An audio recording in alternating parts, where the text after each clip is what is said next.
안녕하세요. 법무사TV의 문은지 법무사입니다. 이번 시간에는 법무사지 3호로 리뷰를 해보는 시간을 가져보도록 하겠습니다. 리뷰를 도와주실 두 분의 법무사님을 모셨습니다. 안녕하세요. 편집위원 강상수 법무사입니다. 네, 안녕하세요. 편집위원 김정호 법무사입니다. 반갑습니다. 네, 반갑습니다. 네. 잘 지내셨죠? 네. 네, 잘 지내셨죠, 많은 법무사님? 변화가 있으셨던 것 같네요, 그죠?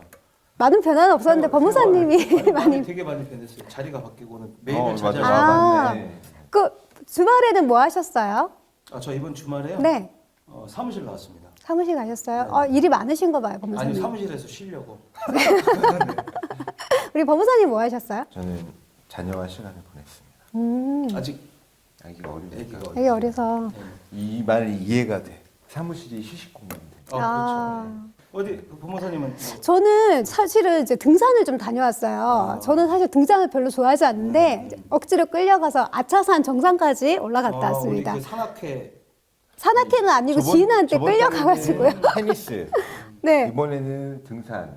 다음 달이 기대돼. 제 스케줄이 바빠요. 토요일 날은 테니스를 쳐야 되고 일요일 날은 등산을 가야 되고 굉장히 바쁜 한 주를 보냈습니다. 그럼 본격적으로 법무사지 리뷰를 시작해 보겠습니다. 법으로 본 세상 파트 먼저 나눠보도록 하겠습니다. 네, 이번 시간에도 어김없이 찾아오는 열혈 법무사의 민생 사건부 부제로는 법무사가 실제 수임한 이 시대 민초들의 생활 사건 이야기이고요. 서울 서부회의 유병일 법무사님이 계속해서 연재해주고 계십니다. 이번 사건의 제목은 깜깜이 부동산 투자가 몰고 온 후폭풍 대리계약 임차인에 대한 부동산 인도 청구 사건. 이 사건은 결국 뭐냐면 서울에 다니는 자녀 대학원생인데 부모가 욕심에 아파트 하나를 해주고 싶다. 그런데 이왕이면 투자 가치가 있는 부동산을 사주면 어떨까? 마음속으로 네. 누구는 재개발해서 입주권을 얻었다던데 혹시 나도 이런 기회가 항상 이런 마음을 갖고 있으면 다가오죠. 누군가 다가왔습니다. 그래서 누구를 통해서 부동산 투자 회사가 보유하고 있는 아파트를 사게 됐죠. 실은제. 그러니 이제 어머님은 도장을 찍으라는 대로 다 찍어 드렸어요. 근데 결국은 재개발 재건축이 물거품이 됐습니다. 그럼 문제가 뭐 있어? 그냥 아들이 들어가 살면 되겠죠. 명의는 아들 명의로 했습니다. 네. 살면 되는데 이제 우리 유병일 법무사한테 의뢰가 왔어요. 그래 봤더니 이제 유병일 법무사님은 그래 아파트에 누가 살고 있다더라. 그러면 이 사람한테 뭐 인도 청구 소송을 제기하면 좀 간단하지 않을까라는 가벼운 생각을 하였는데 이제 임차인이 나왔는데 좀 복잡해진 거예요. 임차인이 임대차 계약서를 가지고 나왔지만 서류 위조의 의심도 가고 그래서 실은 이 부동산을 중개해줬던 투자 회사의 그 대리가 있었거든요. 이 대리가 다 위임장을 받고 여기다 도장을 다 받은 것이어서 부동산 소유자죠. 어머님이 사주려고 해서 부동산 소유 명의자분이 나는 임대차 계약 체결 대리를 위임한 적이 없다. 그래서 무권 대리를 주장하면서 소송을 제기하다가 의뢰인이 이제 공부도 하는 학생이니까 소송을 한 번에 끝나고 싶은데 꼭 여러 번 해야 되느냐라고 하니 우리가 민사소송법이죠. 그래서 예비적 선택적 공동소송이라고 하여 여기는 아시겠지만 예비적 선택적을 구별할 필요가 없다. 왜냐하면 어차피 모든 당사자들에서 판결을 내야 되므로 그리고 이런 추가 신청을 해서 결국 무권 대리인으로서 계약을 체결했던 분이죠. 이 사람까지 이제 추가시켰어요. 그래서 이제 유병일 법무사님이 어떻게 했냐? 어차피 5천만 원이라는 계약금이 임차보증금이 있단 말이죠. 그럼 이 돈의 형방은 엄마는 받은 적이 없대. 그래서 어떻게 조정 신청했냐면 임차인은 임대차 기간이 지나면 나가라. 그리고 중간에 무권 대리하는 사람 있잖아요. 이 사람은 임차인한테 5천만 원을 지급해줘라. 라고 하니 법원에서 이렇게 판결을 내렸습니다. 제가 좀 생략을 좀 많이 했어요. 네. 그런데 이제 불복을 했습니다. 불복을 해서 좀 어이없는 주장이 나오는 거예요. 이번에는 나 지금 현재 내가 1심에서 주장했던 임대인건 계약 체결하지 않았다. 전 소유자하고 계약을 체결했다. 이런 얼토당토한 얘기. 결국은 법원에서 어떤 조정이 나왔냐면 똑같이 임차인은 그죠 소유자에게 거주 기간이 끝나면 부동산 인도하라. 그 다음에 보증금은 임대인이 지급하라고 나왔어요. 대신 그 무권 대리인이 임대인한테 1,000만 원 줘라. 4천만 원 손해잖아요. 그런데 의뢰인이 나 이걸로 끝내겠다. 라고 해서 좀 소송이 종료되는 사건입니다. 인데 이게 참 애매하죠. 그러니까 이 복잡한 사실관계도 있고 예. 그리고 부동산 투자를 할 때 자칭 투자 전문가라고 하는 사람의 말을 믿지 말고 본인이 한번 사실관계를 파악하고 부동산도 탐방을 해보고 이런 필요가 있다. 그런 취지의 글인 것 같아요. 자, 그 다음에는 주목 이 법률인데요. 그 고위험 성범죄자 거주 제한 예방 효과 검증되었나라는 물음표를 가지고 써주신 겁니다. 그 한국형사법무정책연구원의 연구위원이신 김대근님이 써주신 글인데 수도권 외의 지역으로 이 사람을 쫓아내는 거죠. 오히려 그쪽 그 수도권 외의 지역에 범죄 위험 전가가 있을 수 있다. 그런 것도 하나 생각해 보시면 되고요. 그 다음에 이제 뭐 법률 고민 상담소 오히려 그 인기가 좀 많아졌다는 얘기가 많이 왔었습니다. 그래서 이제 한번 또 말씀을 드려보는데 제 부제는 무엇이든 물어보세요. 자, 부산의 홍동기 법무사님이 8년 전 친구의 부탁으로 보증을 섰는데 최근 부당이득 반환 소송이 제기되어 변제를 도촉받고 있습니다. 그럼 보증인에 대한 보증 채무 청구가 들어왔겠죠? 뭘 떠올릴까요? 힌트. 8년. 이 8년이라는 단어 가지고 해결할 수 있는 게 있을까요? 혹시? 보증인 채무니까? 글쎄 뭐지? 8년? 그죠? 우리가 일단 1번으로 네. 떠오르는 게 10년입니다. 너무 여기에 네. 천착하면 안 되고 5년짜리도 있고 3년짜리도 있다. 그래서 알고 봤더니 여기 주채무가 주류 공급을 해서 이 주류 대금이었어요. 아, 주류 대금. 그러니까 상사채권 그쵸. 이어서 아마 5년이라는 걸 떠올렸겠죠. 주채무가. 그래서 이 상사채권 5년 일반적인 걸 한번 고민해보면 어떨까라고 네. 이렇게 말씀해 주신 거고. 자, 그 다음은 한번 고민해볼 가치도 있습니다. 자, 이제 사채업자가 미상환금 5천만 원이에요. 5천만 원을 갚지 못했습니다. 그런데 7억 원으로 부동산 가압류를 들어왔어. 어허. 누구 말이 맞을지 모르겠지만 네. 이럴 때 과연 우리가 의뢰를 받았다 이거죠. 근데 이 사람은 솔직히 얘기를 해요. 이것이 사실 맞다면 5천만 원이 채무가 맞다면 7억 원의 채권을 가지고 가압류가 들어왔다. 5천만 원 맞는데 여기서 이제 가끔 이런 게 있죠. 이 부동산을 금방 처분해야 될 문제가 있다면 뭐를 해야 될까요? 공탁을 해. 가압류 해방 공탁을 그쵸. 해야겠죠. 자, 가압류 네. 해방을 해야 되겠죠. 네. 근데 여기서 놓쳐. 5천만 원을 해야 될까? 7억 원을 해야 될까? 이런 문제가 있어요. 근데 사실은 가압류 결정문에는 7억 원으로 나왔겠죠. 그래서 이게 급하다면 어쩔 수 없이 가압류 해방 공탁을 가야 될 수밖에 없습니다. 네. 근데 금액이 너무 커서 되게 너무 커서. 고민될 것 같아요. 그러니까 7억 원. 돈이 네. 이 돈이 있느냐의 문제고 네. 그리고 사실은 가압류 해방 공탁은 정말로 저는 그 급한 게 아니라면 저는 권해주지 않습니다. 나중에 이게 족쇄가 돼요. 그래서 해방 공탁을 함부로 권하는 게 아니라 정말로 일의 목적 무조건 가압류를 없애고 부동산을 매매해야 될 그런 사정이 있을 때 이런 걸 가압류 해방 공탁 안 한 것보다 손실이 더 클 때 그때는 권해주지만 그게 아니라면 가압류 해방 공탁은 굳이 권해주고 싶지 않고요. 다만 이런 게 있다면 어떻게 얘기를 할까요? 뭐 재수명령도 있겠죠? 너 빨리 소재해라. 그래서 7억 원을 다툴 수도 있고 좋다. 그럴 수 있지만 나중에 문제가 있어서 가압류 해방 공탁도 고려한다면 나 5천만 원 가지고 해방 공탁을 할 수도 있긴 있다. 그러면 이제 이 5천만 원이 실질 채권이고 7억 원은 거짓 채권이니 뭐 가압류에 대한 이의신청이나 취소신청으로 액수를 줄여볼 수도 있는 것이고 네. 시간을 끝나면 재수명령이겠죠. 이런 것이라는 거 한번 봤고요. 그 다음에 이제 이 가압류를 받았으니 소송 사기도 한번 논점을 검토해 볼 만은 합니다. 다만 이제 이 소송 사기로 가기 위해서는 서류 위조 등의 좀 사실관계가 나와야 될 것 같고요. 단순한 금액 부풀리기만으로 좀 부담스럽지 않느냐라는 내용이었습니다. 자, 그 다음에는 새로 시행되는 법령, 그죠? 새 법령 시행, 우리 생활이 달라진다 코너입니다. 자, 우리가 이제 외국인 근로자를 고용하면서 이런 고용 허가를 받아야 돼요. 산재보험 등에 반드시 가입해야 외국인 고용의 허가를 받을 수 있다는 것. 그 다음에 상표 등록 출원 시 상품 중 일부만의 상표 등록 거절이 가능해졌다고 합니다. 종전에는 오로한 학생 세트였는데 이번에는 일부만 가능해졌다는 것. 그 다음에 중소기업 협동조합의 전자적 방법으로 의뢰권이나 선거권 행사가 가능해졌다는 이제 중소기업 협동조합법 일부 개정 법률이 있었습니다. 네. 다음은 내가 만난 법무사 말씀 부탁드리겠습니다. 예, 내가 만난 법무사는 글을 의뢰인이 협회에 기고하여 그 기고된 내용을 쓴 것이고 어떤 사건의 경중보다 좀 의뢰인이 되게 고마운 마음을 전달하기 위해서 쓴 내용이고요.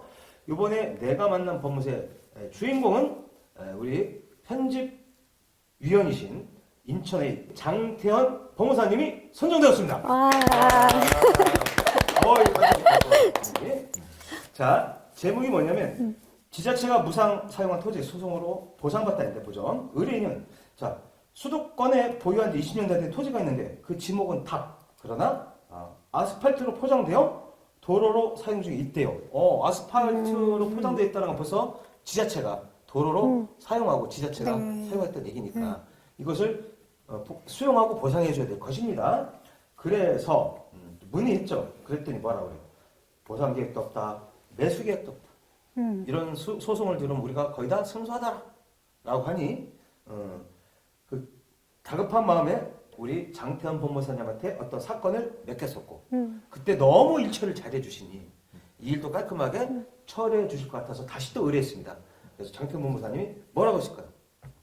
한번 우리 열심히 해봅시다. 네. 그래서 일단 먼저 논의가 됐던 게 이게 도로로 평가할 것인지 답으로 평가할 것인지 그렇죠? 도로로 평가되면 조금 싸겠고 답으로 평가되면 괜찮을 것인데 자 그래서 우리 장태현 법무사님이 뭐라고 하냐면 이게 현황이 도로니까 그래도 도로로 평가가 될 수밖에 없다 해서 도로로 평가한 보상금을 소송을 제기했죠.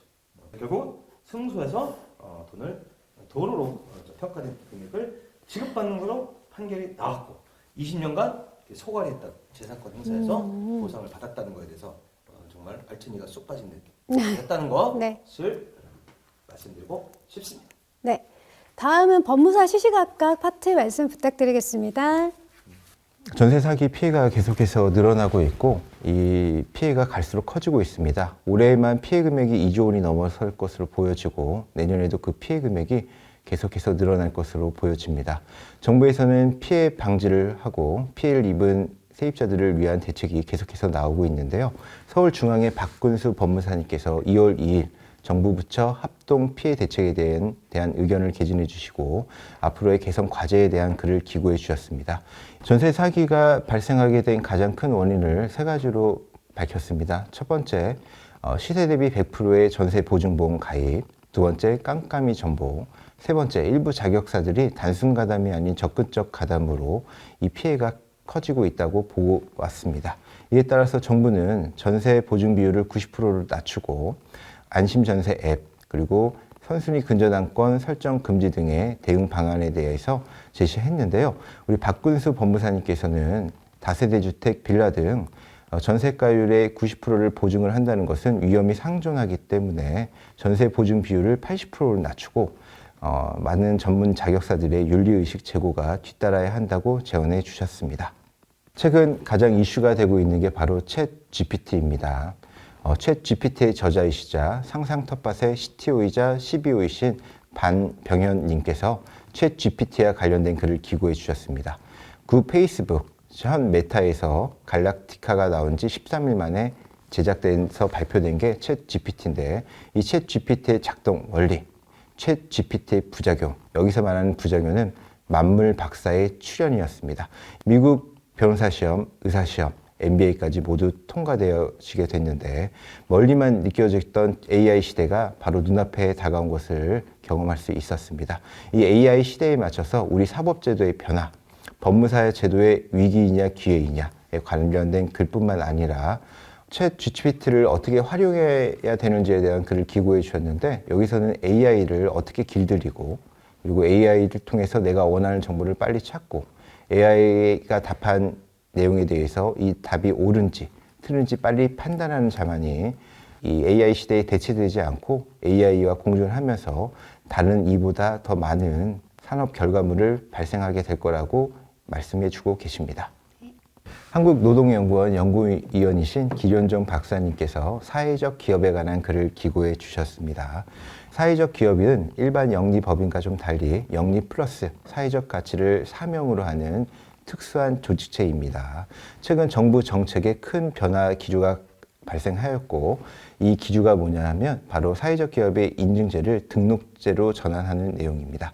사회적 기업의 인증제를 등록제로 전환하는 내용은 사실 오늘만의 얘기는 아닙니다. 과거부터 지금까지 꾸준히 이어왔었고 이 등록제로 전환한다고 바로 진입장벽이 낮아지고 활성화되는 것이 아니라는 반대 여론도 있기도 합니다. 우리 김영종 박사님께서는 이 정책의 근간이 되는 법의 변화이기 때문에 충분히 정부 정책의 수용성을 높이기 위해서 공론화 과정이 반드시 필요하고 예비 사회적 기업에 대한 제도적 개편 방안, 그리고 사회적 기업에 대한 브랜드 제고, 그리고 정부 지원을 받는 사회적 기업에 대한 기준안을 마련하는 것을 제안하시면서 치밀한 계획하에 이 정부 정책이 반영되어야 하지만 사회적 기업이 발전하고 이 모든 이익을 국민들이 나눠 가질 수 있다라고 이 글에서 밝히고 계십니다. 지난 1월 5일 대법원은 상고심 관련 개정을 위해 상고심사제 도입과 대법관 수 4명을 늘리는 상고심 개정에 관한 의견을 국회에 제출했습니다. 서울중앙의 김태영 법무사님께서 심리불속행 제도의 폐지, 그리고 상고심 심사제 도입 배경, 그리고 효율적인 상고심사제의 활용에 대한 글을 기고해 주시면서 3심제인 우리 법제 하에서 대법원에 대한 정책 변경은 신중에 신중을 기해야 된다고 말씀하시면서 상고심사제를 통해 기각당한 사안에 대해서는 그 기각에 합리적인 합당한 사유가 있어야 하고 상고심사제에서 걸러진 사안에 대해서는 이의신청을 할 수 있는 제도적 보완 장치가 뒤따라야 된다고 제언해 주셨습니다. 네, 법무사가 사는 법 말씀 부탁드리겠습니다. 이번 달 법무사가 사는 법의 주인공은 서울 남부의 조창환 법무사님이십니다. 조창환 법무사님은 과거 공인중개사를 영위하시고 제2회 행정사 시험에 합격하신 이후에 조금 더 공부하셔서 법무사 시험에 합격하신 법무사님으로 1년차 새내기 법무사님이십니다. 이 법무사님 글을 통해서 알게 된 거는 행정사의 업무 영역이 약 3,000개가 된다고 합니다. 법무사만큼 다양한 업무 영역이 있고 관련된 유관기관이 국가기관, 공공기관, 공기업, 중공공기관들을 포함해서 45,000개 기관에 달한다는 것을 알게 되었습니다. 법무사가 행정사를 겸함으로써 시너지를 많이 발생할 수 있고 의뢰인에게도 신뢰감을 더 줄 수 있다고 제언해 주시면서 법무사 겸 행정사로서 업무한 내용들 뿐만 아니라 법무사 조창환이 주는 신뢰에 대해서 글을 기고해 주셨습니다. 성년후견 사례 말씀 부탁드리겠습니다. 사단법인 성년후견지원본부에서 매달 1개씩 글을 기고해주고 계십니다. 지금 미성년자인 자녀가 아버지는 돌아가시고 어머님이 연락이 되지 않아서 유일한 친종이 고령의 할머니이셨는데 할머니께서 미성년 후견인으로 선임되었지만 법원에서는 사무처리에 이해도가 낮고 어려움이 발생할 것 같아서 사단법인 한국성년후견지원본부를 미성년 후견 감독인으로 선임하였습니다. 저도 이 글을 통해서 후견 감독인이라는 게 따로 있다는 걸 알게 됐고요. 후견 감독인이 어떤 일을 하고 있는지, 그리고 어떻게 성년 후견일이 잘 이루어질수록 사무를 관리하고 도와주는지를 알게 되었고 이 사례에서는 할머니가 돌아가시게 되면서 다른 미성년 후견인을 선임하는 과정에 대한 도움, 관련된 내용들도 자세히 나와 있으니 많은 법무사님들이 참고하시고 업무에 활용하시면 큰 도움이 될 것 같습니다. 다음은 현장 활용 실무 지시 말씀 부탁드리겠습니다. 김영하 편집 주간님께서 매달 최신 대법원 판례 7개를 소개시켜주고 계십니다. 이번 달에는 계약 당사자의 확정 방법, 모욕죄의 구성 요건인 표현이 사회상규에 위반되는 기준 등 민법, 민사집행법, 형법을 가리지 않고 최신 대법원 판례가 소개되어졌으니 기본적으로 알고 있는 내용이라도 한 번 더 확인하시고 나머지 판례들도 업무에 참고해서 활용하시면 크게 도움이 되실 거라고 생각되어집니다. 네, 나의 사건 수행기 말씀 부탁드릴게요. 서울 서부의 홍국 법무사님께서 계모에게 증여된 부동산에 대한 유류분 반환 청구 소송에 대한 자신의 경험을 아주 자세하게 일반 법무사님들이 이해하기 쉽게 서술형으로 글을 기고해 주셨습니다. 일단 유류분 반환에 대한 상담은 많고 막상 수임을 받아서 진행할 때 어떻게 방향을 잡고 핵심 쟁점이 무엇인지에 대한 고민이 많은 게 사실인데요. 홍국 법무사님께서 소장 그리고 상대방의 답변의 쟁점, 그리고 가족 간의 분쟁이기 때문에 조정이라든지 화해로 많이 가고, 특히 대부분 부동산인 경우 지분을 취득했을 때 임차인들에 대한 보증금 반환이 문제가 되는데, 이에 대한 해결 방안에 대해서 구체적으로 나와 있을 뿐만 아니라 피상속인이 돌아가시기 전 생전에 증여한 부동산에 대해서 이 상속 개시 시점에 감정평가를 다시 해야 되고, 사실 그 생전 증여받은 부분을 처분했더라도 여기에 산입되고, 이를 원인으로 감정평가 방법, 청구 취지 및 청구 원인 변경, 이거에 대한 지렛대 활용 방법 등에 대해서 아주 자세하게 글을 기고해 주셨으니, 유류분 청구 소송을 앞두고 있거나 진행 중인 법무사님께서는 업무에 참고하시면 도움이 될 것 같습니다. 한정아 법무사님께서 토지 인도 청구 소송을 제기하면서 상대방이 제기하는 지상물 매수 청구에 대한 방어 방법에 대한 글을 기고해 주셨습니다. 2년간 걸린 소송인데, 토지 인도 청구 소송을 하면 당연히 임차인이 수목이라든지 지상물에 대한 소유자로서 지상물 매수 청구하는 것이 당연시 되어 왔는데, 여기에 대해서 소장, 준비 서면, 대체 집행, 그리고 소송 비용 확정까지 2년에 걸친 소송을 통해 얻은 노하우를 가감없이 전부 소개시켜 주셨습니다. 여기에 또 지상물이 다른 부동산 경계에 속한 경우에 지상물 매수 청구를 할 수 없다는 대법원 판례까지 자세히 소개되어져 있으니 많은 법무사님께서 참고하시고 업무에 활용하시면 도움이 될 것 같습니다. 네, 다음은 슬기로운 문화생활 말씀드리겠습니다. 미경유랑 코너에서는 제주도 서귀포의 봄 사진이 실려 있습니다. 노란색 유채꽃과 분홍색의 벚꽃나무가 도로를 따라 쭉 펼쳐진 사진인데요. 저도 이맘때쯤 제주도에 방문했었는데 그 색감과 풍경이 너무 예뻐서 그 사진을 계속 찍었던 기억이 납니다. 네, 다음은 문화로 쉼표 코너에서는 인플레이션을 지나는 자세라는 제목으로 김교원 법무사님께서 글을 적어주셨습니다. 엄형렬 법무사님께서는 산수유라는 시를 적어주셨습니다. 한국인은 왜? 문화심리학으로 본 한국인의 심리에 대한 글입니다. 한국인이 유독 위화감을 많이 느끼는 이유는 무엇인가에 대한 고찰로 상대적 박탈감, 위화감, 벼락거지라는 말에서 볼 수 있는 공통적인 특징이 비교의 방향을 항상 위로 향하고 있다는 것입니다. 나보다 더 나은 조건의 상대와 비교해서 그 차이를 부당하다고 여기고 그 차이를 없애려고 한다는 것 자체에서 한국인의 독특한 심리 특성을 볼 수 있다고 합니다. 네, 다음은 부자 되는 책 읽기 코너에서는 김광석의 긴축의 시대라는 책을 소개하고 있습니다. 고금리 시대에 주식은 팔고 현금에 투자해라. 그리고 전문가의 말보다는 돈의 이동을 관찰해서 내 돈을 어디에 투자할지 판단해라 라는 취지의 책입니다. 다음은 소확행 건강관리에서는 운동을 싫어하는 사람이 규칙적으로 운동을 하려면 어떻게 해야 되는지 라는 글을 소개하고 있습니다. 운동을 싫어한다고 느껴서 운동을 피해왔다면 지금부터라도 운동에 대한 개념을 운동을 잘 몰라서 운동한 경험이 적어서 운동에 익숙치 않아서라고 바꿔보면 어떨까라는 취지의 글입니다. 법무사님들은 운동 좋아하시나요? 네. 아까도 법무사님 좋아하세요? 저는 뭐 운동 엄청 좋아합니다. 어떤 운동 하세요? 지금 당장은 좀 못 하고 있고요. 네. 어릴 때부터 꾸준히 운동했어요. 그중에 맨손 체조. 아니요, 아침에 조깅 항상. 아. 조깅 쳤고, 그다음에 이제 유도도 했고, 씨름도 했고, 태권도도 했고. 많이 하셨네요. 많이 했어요. 저도 이 글을 딱 읽고 몸이 네. 그 격히 뭐 태권도 많이 하셨을 것 같아요. 왠지 태권도, 유도. 네.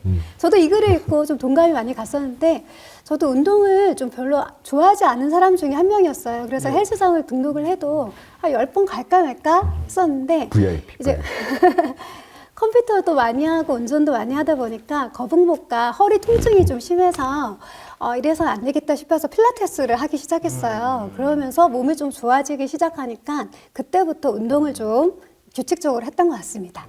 꼭 뭐 이렇게 뭐 이거 나오면 꼭 하더라. 그죠? 지금 또 테니스도 또 열심히 하고 있어요. 그죠? 네. 다음에 바둑 얘기 나오면 아마 바둑 드실 거예요. 장기. 바둑은 못 두고 오목은 잘 될 것 오목. 같아요. 네, 지금까지 법무사지 3호로에 대해서 리뷰를 해보았습니다. 기나긴 겨울이 지나고 꽃이 피는 봄이 찾아오고 있습니다. 봄의 설렘과 함께 행복한 3월 되시기를 바라겠습니다. 네, 지금까지 법무사 TV의 문은지 강상수 김정호 법무사였습니다. 감사합니다. 감사합니다.